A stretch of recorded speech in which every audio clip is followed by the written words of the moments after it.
Good morning from the Hemlock Hostel. Had a great night here last night. Getting all my stuff packed up this morning. Just had a blueberry pancake breakfast that Lisa, the owner, made. It was delicious.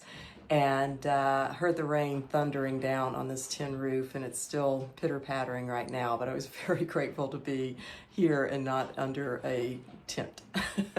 So somebody asked me about my footwear in a comment of a previous video, and my socks specifically. So the person asked me if I wear darn tough socks, and I do occasionally, but I usually wear Injinji. These are toe socks, obviously, and so these are great for letting your foot splay out naturally, and that's really their primary benefit. And the thing that I like too is that I used to get blisters a lot between my toes, and I don't get that nearly as much anymore, or if at all, really. They're a little bit expensive, just as any good sock is. The thing that really makes me mad about them always is this little, I'm sure you've probably noticed, this hole. It's specifically my right foot. I somehow flex my toe a lot, and my friend Chris has noticed it. Like when I take my shoes off to put my just camp shoes on, he'll see my toe just kind of sticking up, and I have no idea why I do that. But I do wear a hole in the right foot within, I'd say, 100 miles, so it's kind of frustrating. And they don't have a warranty like Darn Tough, so you just have to suck it up and get more. Sometimes I'll darn it just maybe once, but a lot of times I just let it get bigger and bigger until literally my whole toe is sticking out. But I do love Injinji, other than that one little flaw.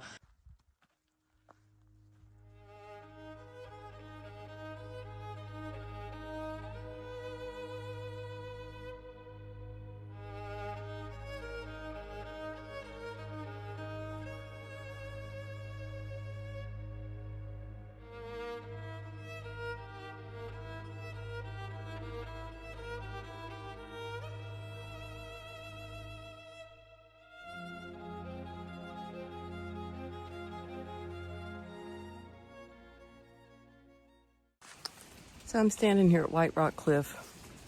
I bet it's a really pretty view on a prettier day.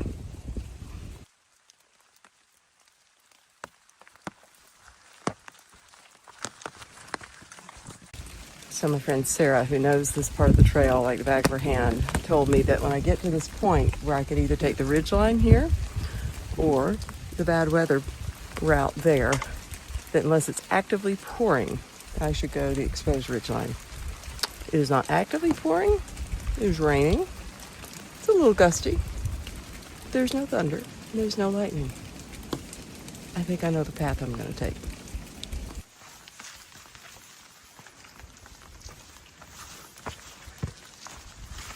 The color of the day is green. And boy, is it gorgeous. Rainy days are hard sometimes, but boy, they light up the forest. Just started the ridgeline route. Already not disappointed. Thank you, Sarah.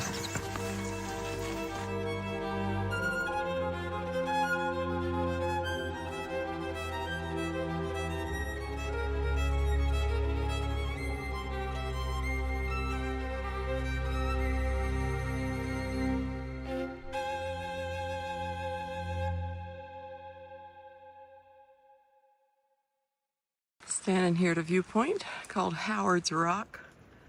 Apparently he was a master trail builder. Thank you, Howard, for all the work you did. Can't see the view today. Close enough to home that I will be back. So it just came down that. And now I gotta go up that. Definitely more technical and scrambly through here. Gotta be careful in the rain. But it's fun. Made it through alive. So glad I did it.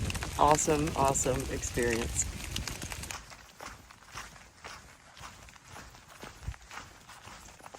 I'm about half a mile from the Jerry Cabin Shelter. Whoa. Just about busted it in the mud. Anyway, gonna get there and have a long-awaited lunch. I could not eat through the high route because it was rainy and windy and just technical. If it had been a pretty day, it would have been a gorgeous spot, but didn't happen today. So looking forward to the shelter for a few minutes anyway, and then I think I'm going to go about 5 more miles after that and camp at the next shelter, the Flint mountain shelter. I kind of hope I've got the shelter to myself. I'm kind of thinking ahead of all the people ahead of me and where they are, and at least I know of. I could have it to myself. That's kind of like a goal of mine, to have a shelter one night to myself. I don't know why, I don't mind sharing them, but it's just kind of fun to think about. Just being there all by my lonesome, my own little palace in the woods.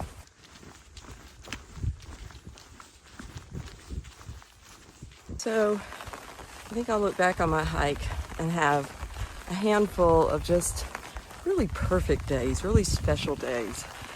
And today is shaping up, it already is, one of them. I'm walking through this gorgeous meadow with a big old goofy grin on my face after having gone to the Jerry Cabin shelter for my lunch break that I mentioned. And I set my pack down. I could tell somebody was in the shelter. I just thought they were waiting out the rain or camping for the night. And all of a sudden, this beaming face comes out behind the tarp, and it's my friend Jenna.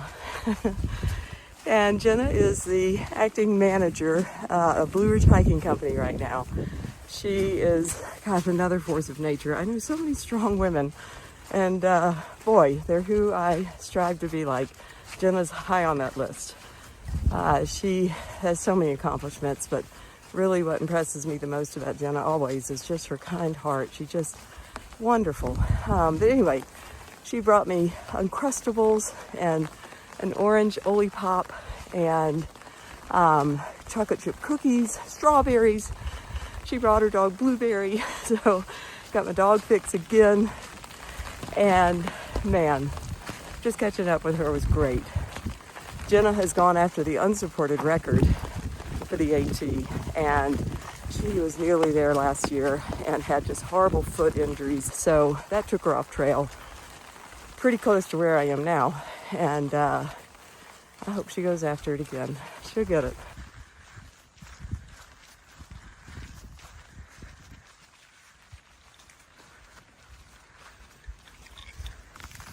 I imagine this is probably known as Split Rock.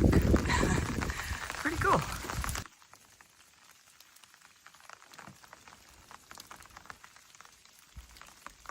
For a minute I thought I was off trail. So I saw the blaze. Really rocky section going up to Big Butt. People are always asking if I can't show you, there it is, my umbrella, how I walk in the green tunnel with it. 99% of the time is fine, truly. But places like right here, these two trees, I have to pop it down just temporarily, but I don't have to take it off. So I took this short spur trail because I wanted to visit these graves. These are a little bit more well-known on the AT. These were two Union soldiers from the Civil War who were traveling home, or traveling to visit, I guess, relatives in the Confederacy, and they were murdered, apparently, here. And I'm not sure who Millard Hare is, maybe related. So these graves are pretty famous on the AT. I think a lot of people take this very short spur trail to see them, and a lot of people camp up here, and I can tell why. It's just huge. It's like this big yard. There's no water, unfortunately, so I can't stop.